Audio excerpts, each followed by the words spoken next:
No drama, no unnecessary VFX। इस video में हम बात करेंगे तो सिर्फ एक चीज़ की, जो है फैक्ट्स। पाकिस्तान फॉर्म हुआ था 14 अगस्त 1947 में और वो इंटरनेशनल मॉनेटरी फंड का मेंबर भी रहा है since 1950। As we all know, Pakistan की इकोनॉमी काफ़ी अनप्रिडिक्टेबल है और उसके इंपोर्ट्स पर डिपेंडेंसी की वजह से IMF को उससे 20 बार लोन ऑलरेडी प्रोवाइड करना पड़ा है। सबसे पहला लोन पाकिस्तान ने IMF से 1958 में लिया था एंड लोन वैल्यू था $2.5 करोड़, जबकि IMF जो लोन देता है वो SDR में होता है। उस वक्त 1 SDR था $1 के करीब। SDR क्या होता है, उसे कैसे कैलकुलेट किया जाता है, हम डिटेल में अगले वीडियो में देखेंगे। 2008 तक IMF इसे लोन्स देता रहा, बट उसके बाद जब इमरान खान PM बने 2018 में उन्होंने Saudi Arabia, United Arab Emirates और चाइना से फ्रेंडली लोन्स अरेंज किए। और अब उन्होंने ये ऐसा किया सो दैट उन्हें IMF के टफ सिचुएशंस को फेस ना करना पड़े। 2019 में दोबारा पाकिस्तान IMF के पास गया with loan demand of $1 billion. तो IMF ने उन्हें कुछ चीज़ों को ध्यान में रखते हुए ये लोन दे भी दिया, जैसे कि पाकिस्तान में ना एनर्जी टैरिफ्स बढ़ रहे थे, एनर्जी सब्सिडी को हटाया जा रहा था, टैक्स भी बढ़ रहा था, पब्लिक एंटाइटिटीज़ प्राइवेट में कन्वर्ट हो रहे थे। तो इन सब चीज़ों को ध्यान में रखते हुए IMF ने $1 बिलियन पास कर दिया। अब इन सारी चीज़ों को थोड़ा और गहराई से समझने की कोशिश करते हैं। पाकिस्तान ने जो सबसे पहला लोन IMF से लिया था वो एक स्टैंड बाय अरेंजमेंट के बेसिस पे लिया था।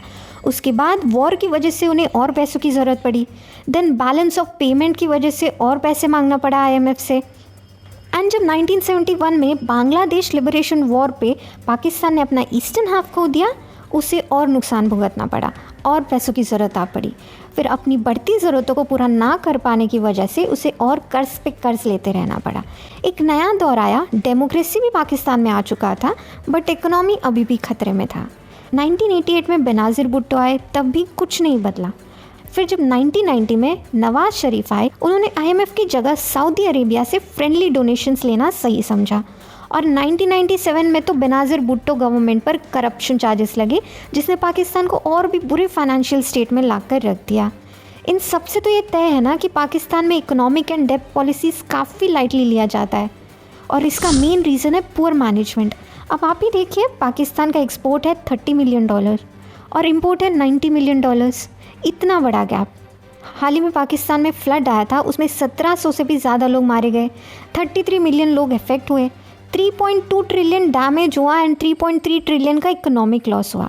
अब इसी वजह से फॉरेन एक्सचेंज रिजर्व्स भी खाली होता जा रहा है। अब करंट सिचुएशन की बात करें तो GDP भी $3.76 बिलियन हो चुकी है।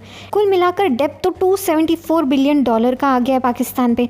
इनका बजट का 1/3 हिस्सा तो इंटरेस्ट पे करने में ही चला जाता है।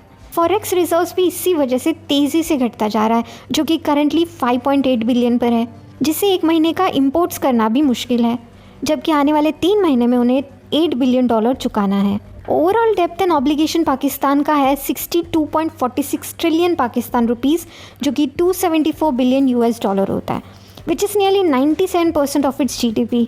तब जो पाकिस्तान को मदद मिल रही है वो चाइना, कतार, सऊदी अरेबिया, UAE, IFIs जैसे कि world bank, Asian development bank, Islamic development bank, इन ऐसे इंटरनेशनल फाइनेंशियल इंस्टीट्यूशन से उन्हें मिल रही है।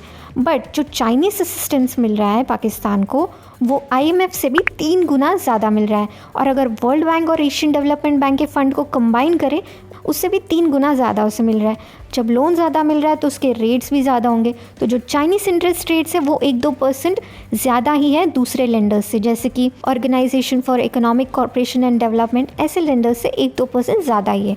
और ये क्यों होता है? ये पॉलिटिकल क्लास के इनएप्टीट्यूड की वजह से होता है और हर डिसीजन मेकिंग में आर्मी की ओवर इन्वॉल्वमेंट की वजह से हो रहा है। 2025 तक पाकिस्तान को $73 बिलियन रिपे करना है। हाल ही में पाकिस्तान ने मॉल्स और मार्केट्स को भी 8:30 बजे बंद करने को कहा है। ये उनकी न्यू एनर्जी कंजर्वेशन प्लान का ही हिस्सा है। IMF से $6 बिलियन के लोन का हिस्सा मिलने के बाद पाकिस्तान दूसरे इंटरनेशनल फाइनेंशियल ऑर्गेनाइजेशंस और फ्रेंडली कंट्रीज से फाइनेंशियल सपोर्ट एक्सपेक्ट कर रहा है, जैसे सऊदी अरेबिया, चाइना, UAE। जनवरी 10 को पाकिस्तान ने $10 बिलियन ऑलरेडी फ्लड के लिए कलेक्ट कर लिया था, जबकि उनकी मांग थी $16 बिलियन की। और इंटरेस्टिंगली ये जो $10 बिलियन कलेक्ट किए उसमें से 90% तो प्रोजेक्ट लोन्स हैं जो आने वाले 3 सालों में रोल आउट हो ही जाएंगे।